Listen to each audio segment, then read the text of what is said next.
At the end of the day, we're selling investment opportunities, and the way that you sell anything in life is truly being passionate about it. Welcome to today's episode of the Seven Figure Journey podcast, where we explore the ins and outs of the seven figure journey.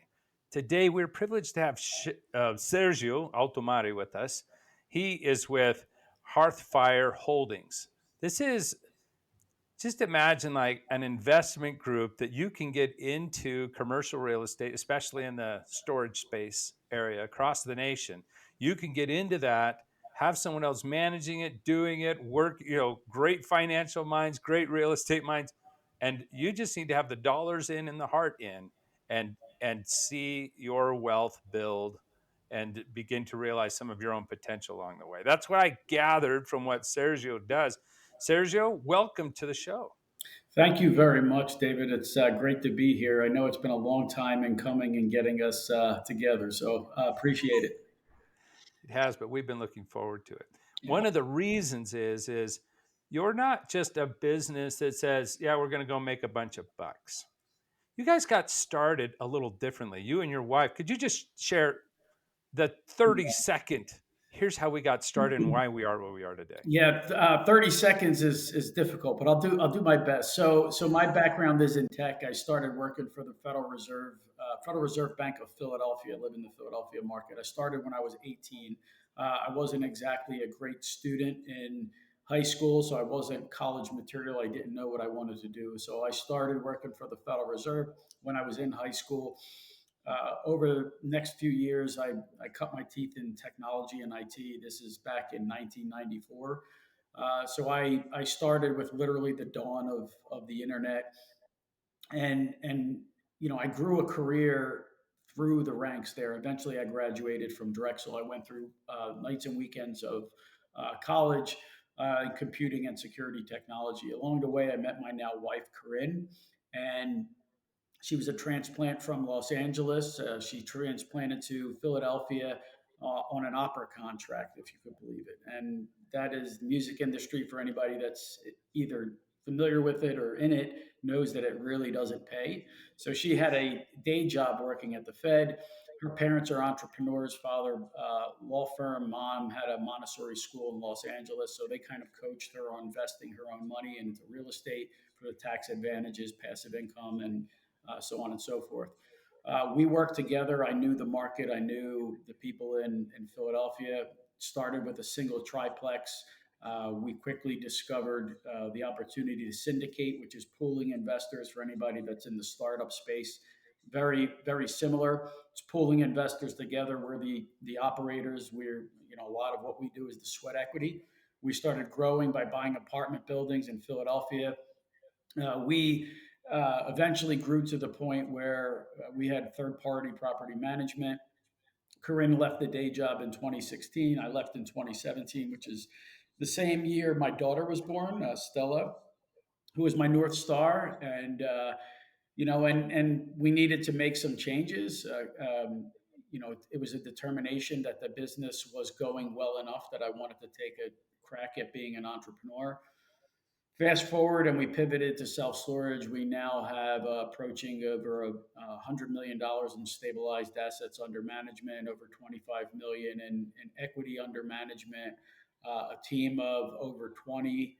And we do investments with independent individual investors, sophisticated investors, accredited investors, family offices, institutional partners. And my job is to be a better leader and be a better visionary for our company and inspire the potential of all of our team and our investors. I love that. The desire to incubate, inspire that potential. Yeah. Tell me how that how has that helped you guys to grow your business and your team? So there's at the end of the day, we're selling investment opportunities, and the way that you sell anything in life is truly being passionate about it. I Both Corinne and I come from a back, we have a real, we feel like we have a God given obligation to share in our experiences, what we learn, and and really make an impact on the people around us. When we started investing in real estate and we found that it was a great path to wealth, uh, it wasn't just a desire, it was an obligation to share the ability to do this, knowing that not everybody is going to pour into the books and be able to pick it up and do it. A lot of people do. Real estate is an incredible way to make to build and grow wealth. So for us, it was a matter of providing that opportunity more broadly. Um, that has really just come forth in our ability to want to deliver and for what we do, the most money that's invested with us is friends and family to this day, and now even our employees are invested in our deals. So we've got to deliver, and our interests are directly aligned. If the properties don't perform, then we're not paid. So. Uh, and obviously our investors would suffer from it. So we have an obligation to execute and deliver returns. And from there, it's just something that we really take. We have a lot of pride in what we do. Our product is amazing investments, and our obligation and our job is to really execute and deliver. And that comes forth in our passion, right? And in being able to share the ability for passive investing. Most people only know what I'll call your government sponsored type of programs, your IRAs, your 401ks that come with all kinds of regulations around what you can do, when you can do with that money. We're an alternative investment.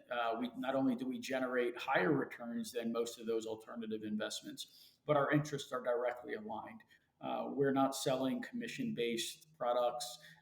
Ours are literally, if you don't make any money, then we do not, and that is that's something that we have to take seriously, or else we won't be in business for too long. Yeah, well, we're in business. Well, I love that. I love the passion. I love the alignment. Uh, I mean, you've passed that point where like, wow, we've got a serious business. We're making over seven figures ourselves now. We're building something that's fun. What have been some of the secrets of success um, beyond this first foundational piece of the passion and alignment? Which is, I mean, that's solid advice you've already given us. What else would you share with us that's Yeah, so helpful? I would say right now for our company is, some might look at it and say you've had tremendous growth, and I look at it, I love those hockey stick stories, right? When it comes to companies and wealth and whatever. And I feel like we're in the inflection point of the north part of that hockey stick moment. For the longest time, we were self-employed. My wife, myself, my oldest sister, she joined us as a property manager, but we did everything. That doesn't scale well.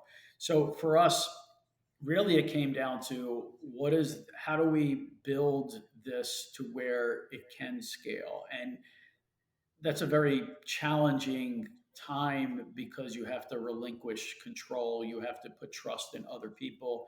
I'm not telling you anything you don't already know. We tried to do it with partners, bringing in some partners that didn't have to bring any money. We didn't have to pay, but you're going to come along and you're going to help, and we're going to grow together. And that worked until it didn't. When now we're big believers in TTI and personality assessments. And so when you bring in, I'm a super high D, right? And if you have a room of super high Ds, it doesn't go real well, right? I mean, everybody wants to take control and that kind of thing. So we had an experience with some partners, and we grew enough to where we saw the potential in growth, but we didn't grow where needed to grow. It was actually through coaching that got us to the new level. And the coaching was from an individual, still my coach, that had been there, done that, had exited a 10-figure business and company, and really coached me through hiring a COO. And kind of, I'm not a good people manager. I'm a very big visionary. I talk really fast. I think really fast. I can manage an executive. I can't manage down because it's just super challenging to me. So I had to realize that. It was through my coach that helped me realize that and establish a growth plan. And bringing in the COO who was experienced, and me coming to the realization that somebody who's experienced and really good at parts of the business that I'm not doesn't really want my company, right? That was like, you think about that. If I bring this person in, they're really that good. Are they going to want to come? And that's not really the case, right? So that was tremendous. Is bringing in that first C-suite hire that you said, oh, okay, this is what we can do, and that was really like, let's roll up our sleeves, let's hire the resources that we need, and then let's grow each facet of the business a little bit more methodically. As that gave me a little bit more mental bandwidth, it put me more in a creative space to think, okay, I can grow more. Because a lot of times, a lot of companies, as you know, your growth is limited by your personal capacity. So you can't think beyond, hey, I've got these 5 contracts, I can't do it anymore. Well, how do you scale that? You can't do it yourself. So now you have to replicate and grow from there. So I'm being with a tech background. I'm a process junkie. I'm a productivity junkie, and each step of the way as we've grown, as we talked about earlier before coming on, you run into those roadblocks where things start to break down, and usually it's you add people, but the processes are broken and people are figuring it out. People are super busy and super productive, but it's kind of that treadmill. You're running super fast but not going anywhere. So that's Yeah. that's a little bit about my journey, and it's ongoing. It's evolutionary. I want to dig into just a little bit because a lot of us in this seven figure space are hitting this point where we're like, I need more C-level help. I need more of that. But Yeah, I bet most of us have been burned hiring who we thought was the right C-level help. yeah, We paid the big bucks for someone who was 2, 3 steps ahead of where our company was today. They came from one of those. We sort of plug them in. We're thinking they're going to come save the day. And man, it just doesn't work well. I mean, yeah, they just they seem to not be able to get anything done. They're always just like saying what we need to build still instead of actually building something. I right, don't know. We or yeah, or or so much conflict in it that yeah, it's like they really are running their own business here instead of listening right. to me. How did you know that you had the right person? How did Well, that process go? so I think I'm a big believer that there's a lot of what we do is in spreadsheets, right? Financial projections, investment projections, and all that. I'm a data guy, so there's a data component, and then there's the people component. For us, when we selected our COO, there was a data piece where we had to check off boxes, right? We had level of experience, level of within the industry. Do we know each other? Do we like each other? Do we see eye to eye? That process of identifying that individual was months. It was good 4 to 6 months. We incorporated personality assessments. I learned enough to make sure that I wasn't going to hire somebody that had the same direct approach to things. Like I mentioned, I'm a super high D. And if that person is just as high of a D, then we're going to butt heads. So there's that personality piece. And then I had to make sure that this individual was inspiring and showed enough leadership qualities.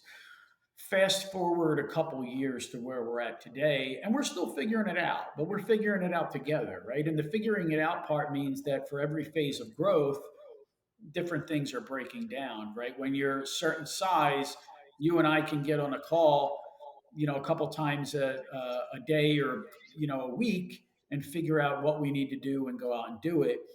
That breaks over time. And so now we're having to look at it. We just had a huge hiring spree over the last 6 weeks to build out a sales team, and now we're finding some new kinks there. And where I'm going to now is I'm a big believer in, I need to self reflect first and foremost. It's not about what is that person doing or not doing. Am I doing everything I need to do to enable them to do well, or am I enabling them to not do well by inflicting some bad habits? So I look at it as, am I clear on my vision? Am I clear on our company goals? Am I clear on how we're going to execute? And what I come to the realization is, if I can't answer 100% confidently yes, or that would say that's not the right person, it really is a matter of, what do I need to do where I'm confident My coach is confident. It says, you've got the right plan in place. This is not the right person. So I think it's an evolutionary piece right now. For us, I shared that this is what I'm reading now. Measure what matters, and we're in a journey of establishing better goals. We've done the goal. We've been establishing goals now for years, and I've always been really good at achieving my goals. But I'm also a trained project manager, so I'm good at establishing a goal. What are the key milestones? What do I need to do by then? Not everybody operates that way. The bigger the company, the more likely you're to have more people than not that just operate based on, I'm going to wake up and do whatever I think needs to be done. Many cases, you get a lot of productivity on the day to day regular tasks, but not the growth oriented activities. Yeah. And that's like, Yeah. So that's what you're working through now. yeah, How do I figure that out? Like, first, let me just do reflection on some of the nuggets. Like, you found a COO or an executive, somebody who you could look at that said they've got the evidence that they know how to do this kind of work. One, that's the data part behind them.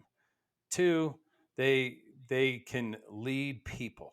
You see that in them. They can work well on that. And three, there was a team fit idea of we need personalities that complement rather than duplicate yes, each other here, right? So that we can work and all get better because we have these differences that help to drive. And I don't mean differences in overall vision, core values, purpose stuff, but differences in how we approach, how we communicate, the skill set we bring, some of these things that round out the team. yeah. Uh, great insights. Many of us make the error of trying to hire that C-suite person that's a lot like us. Well, and one of the other parts of it is that I've been learning is you read all these business books and everything, and and a lot of them are written after somebody has gone through the pain of getting there, and in many cases we have to learn our own way the same lessons. Yeah. And so, like, you read in the book, okay, your vision, or the word culture, what the hell does that mean, right? When they say culture, and what I've learned is eventually you understand what that means. And when somebody sticks that stands out like a sore thumb, that we Yeah. want a Move them out. culture. We want a culture of people that are building the team. It's kind of like that flamboyant wide receiver, right? They can be fantastically talented, but if they're a cancer in the locker room, the results are going to show on the field. You've got to sniff that out quickly. When they say hire slow, fire fast, you learned that lesson pretty good too. And I'm learning that lesson now. Yeah. What kinds of things can we help with? These are I mean, these are gold. You've shared some real gold with the group. What are you working on now? Maybe we can be a little help to you in this Yeah, time. I think for me, the accountability piece is probably to an extreme. I carry every aspect of the business as if it's my responsibility. Whether I'm great at giving credit when things go well. I love that, right? I love encouraging, thanking people when things don't go well. And in my business, that's things happen on a moment to moment, day to day basis. We don't sell widgets, right? These are big, multi-million dollar investments. There's a lot of moving parts. I carry the weight of that, probably to an extreme, to where I could lose. This morning, I woke up at 1 a.m., right? At 1 a.m., tossing and turning to not wake up my wife. I'm in the other room. I'm thinking, how do we get better? We've got like 5 different closings in the next couple of weeks. What am I doing wrong? Eventually ended up watching a podcast recording with Vivek and Mark Cuban that was very enlightening, because they're both strong business guys and they talked a lot about business in there, even though they're kind of politically polar opposites. But I learned a lot in the way that they approached their conversation and their own respective arguments. And so I'm watching that in the middle of the night. Um, reading my book and everything. But for me, it's as you know, if we're not in the right frame of mind, we're not well rested, then we're not really a strong leader. And for Yeah. me, it's really how do I show up in every aspect of my life and go through the growing pains that I'm going through, continue to build my resilience, um, while not having to suffer along the way. And that is like the suffering as an entrepreneur. I know I'm going through it, and I look at some others that have been, they're much bigger and greater and have to deal with so much. And I'm a man of faith, and so I believe that God is giving me what I need to build me up, and so that's my saving grace. But it is not easy. Yeah, it isn't. It isn't. It's great to have an endless source of energy and inspiration with your faith, and yet sometimes the question may be asked: am I supposed to carry this weight, or am I picking it up out of my, stubbornness? Which things should I be carrying, and which things shouldn't I be? You said something earlier I thought was powerful, and I want to use your own advice, if you're okay with that. Yeah, And that was, you kept saying, I need to make sure I'm clear. yeah, I need to make sure I'm clear. You probably said it 4 times in a row. I need to make sure I'm clear, right? yeah, Started for each sentence.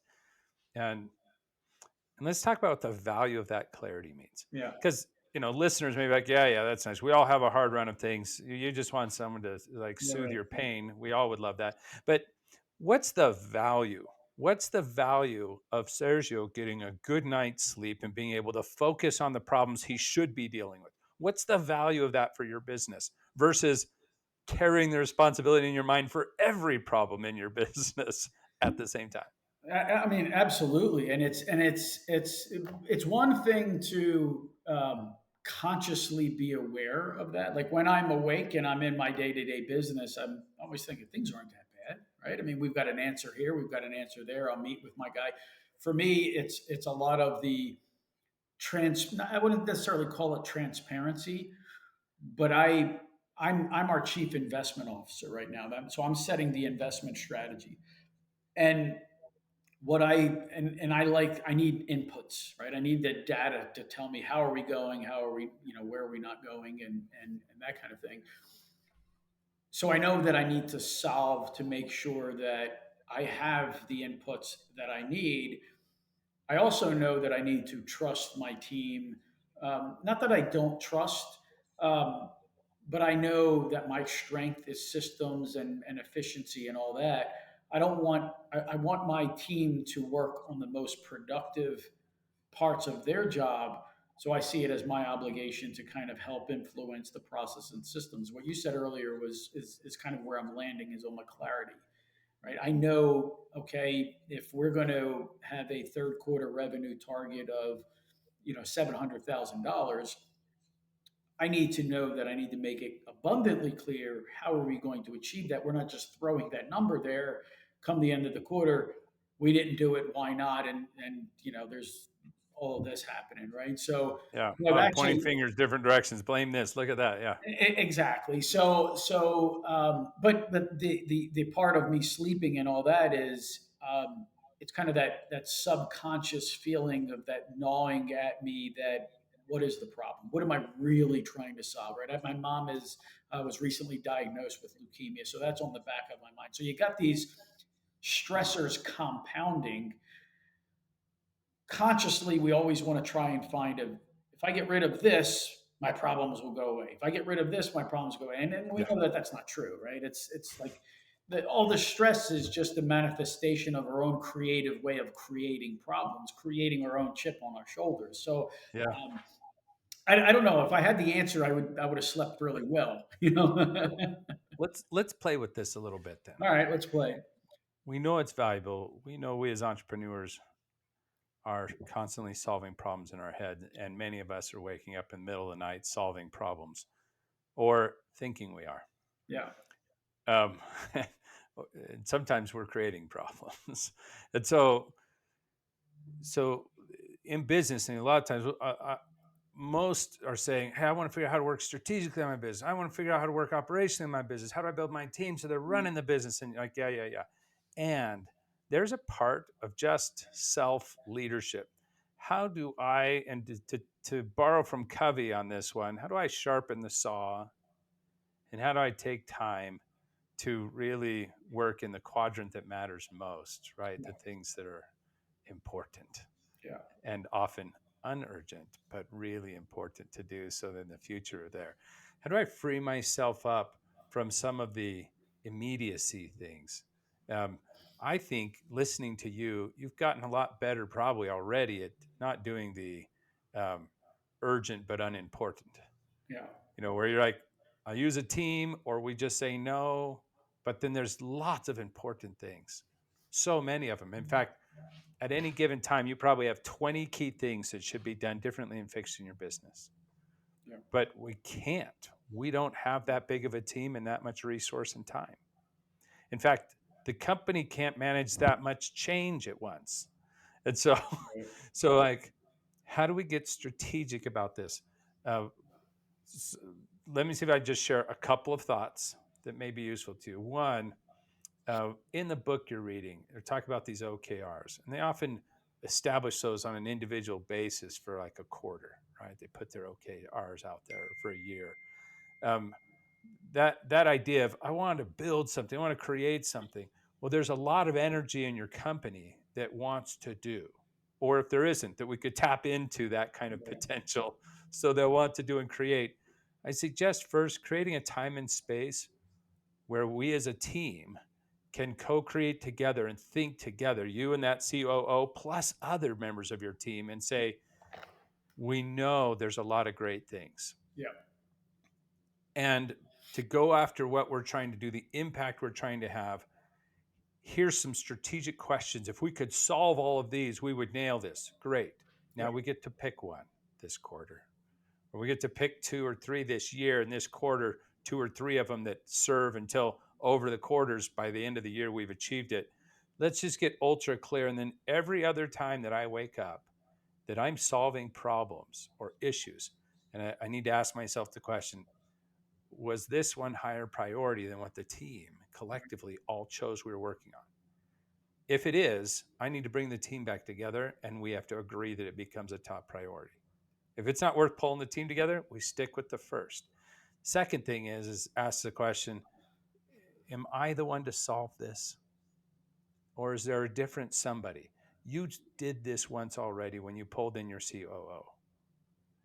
Now there are some other things you're carrying too. You pulled in that COO to help you lead people better and to run those operations.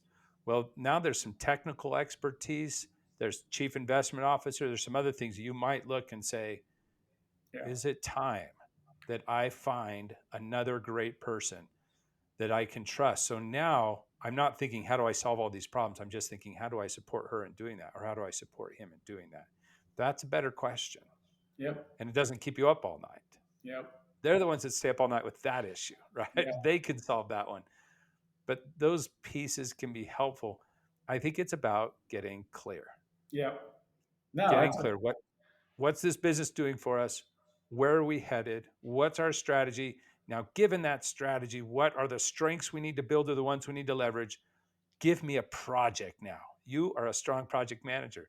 Let's yeah. identify the project, the new strength we're going to build. Let's put the subtasks in there. Gantt chart the crud out of this. We're going to have a team on it. They're going to nail it, Yep. and we're going to move forward. But we weren't trying to do 20 projects at the same time. Yeah. No, and that's exactly. I look at it as the entrepreneurial and growth journey. It's you grow in spurts, right? And there's a reason why we call it growing pains. And I think it's I don't think I'm as I've experienced the different stages of our growth and the pain that came with those stages. I don't think that there's any one particular moment that said, "Hey, I woke up and I solved this problem and then I slept great," right? It's Yeah. always been like it's this like when my COO first started, I didn't sleep well for 3 months, and my coach said you could very well be going through withdrawal or the it's a big change in bringing somebody in and surrendering control. So I'm having to adjust, and so there's like this inner Yeah. conflict there. And okay, and then eventually that goes away. I believe that that's where we're at now, that there's not a single thing. I can point to a million different things, but at any time, even the times when I'm sleeping great, I can probably point to a million different things. So I think that's, but ultimately, each time I go through a growth spurt and that growing pain, I come out a little stronger. I feel like I'm naturally directed into what I need to solve. So, like this OKRs and measure what matters, you talked about clarity. Well, I feel like I'm going to the root cause. I'm not trying to solve every single issue. I'm trying to solve this in a systemic way and saying, okay, now that we've got 20 people, we've got to get even more clarity. How do we do that? Let's find better way to measure. So I feel like that's the case. I think we get this all in place, and I like where we're at right now from a company perspective. We've been working really hard over this last week, couple weeks, and really defining things for the third quarter. And then it's just a matter of let's get better at it. And Yeah. then I think I'll go back to being able to rest until the next stage of growth comes in and the next challenge. And it's like, okay, Well, there's a this will also tap in another sense. It sounds like yours is maybe not as unhealthy as some of ours, but maybe it is. But there's a something called the serenity prayer. It says, God, help me yeah. to, right? You know this one? Yeah, give me the strength to work on what I can change and the and knowing what I can't, something to that effect. Is That's that right. yeah, Help me know what I can change, the right, wisdom know what I can't, and right, that. Well, neither one of us have it right, which just shows. But that's okay. The idea is there's some things I can't, and I right, let it go. There's some things I can, right. and then help me have the wisdom to distinguish between those in many Yeah. ways, and give me that strength. Right? Yeah, and I Um, look at it as, my job as a leader is to lead. And if I'm not continuously growing personally or getting better, I really can't expect my company to. no. Yep. We're not the leader today that our team needs even 6 months from now. Right. And so we have to continue to grow and to push. I don't think we ever have a rest period other than those little, right, growth periods and then breathing, growth periods and breathing. Those rests, those are needed, but it doesn't feel like rest. Man, it's No. operating. You're still doing a lot. And you know And what? so, And we have that insatiable like draw to it anyway, right? You yeah, can walk we through the we actually fire, love problems. right? We act like we're bothered by them. No, we're not. We're Right. driven by them. Yeah, We love the problems. The key is just to know which one should I own now right. and which ones can I put on the I'm going to get to or I'm going to get someone to Yeah, list, yeah. right? That we can give those to. One Well, of one this of is my I mean this favorite, one real quick, one of my favorite ways of putting things into context for myself is I find an elite leader in my own space and look at some of the problems they deal with. And then I'm like, in context, what I'm dealing with is nothing. Right. And that's kind of like, you know, a BlackRock, for example, that can write off $500 million loss. And I'm like, well, let me think about the people that are in that boardroom talking about that. And here I'm talking about a challenge we're having and not having a construction project done on time. If I put yeah. it in context that way, they would laugh me out of that room, right? So, so that's comforting, right? Dealing in somebody Yeah. else's pain. And it's like that. I've just really appreciated the conversation today, Sergio. Thank you. Absolutely. Thank you for joining us. And for those people who want to connect with you because you're a great individual, or who want to invest with you because it sounds like you've got something solid, Yeah. something a great place to invest with and on. How would they contact you, Sergio? So a couple different ways. I'm not a big social media guy, but I am on LinkedIn. Sergio Altomare. Not very many that are bald and handsome and out there. Our website is hfirecapital.com or shortcut is investwithsergio.com. there's a mailing list or some sort of sign up there that you can get more information or even browse some of our open investment opportunities. I love to chat about investing, passive investing, just building and growing wealth, or everything that we talked about. So reach out. I'm more of a introvert leader. I like to build and grow in the closet, so I don't. I respond to all my messages. I'm not flooded with a whole lot of stuff. So reach out, and I'd love to chat and connect with anybody in your community. So appreciate it, David. Thanks, Sergio. Well, that ends this episode of the Seven Figure Journey podcast. We hope you enjoyed. Boy, I certainly got some nuggets out of it. For you in this journey, keep striving, keep growing, keep overcoming those challenges and obstacles, and keep caring about your team. Until next time. Thank you.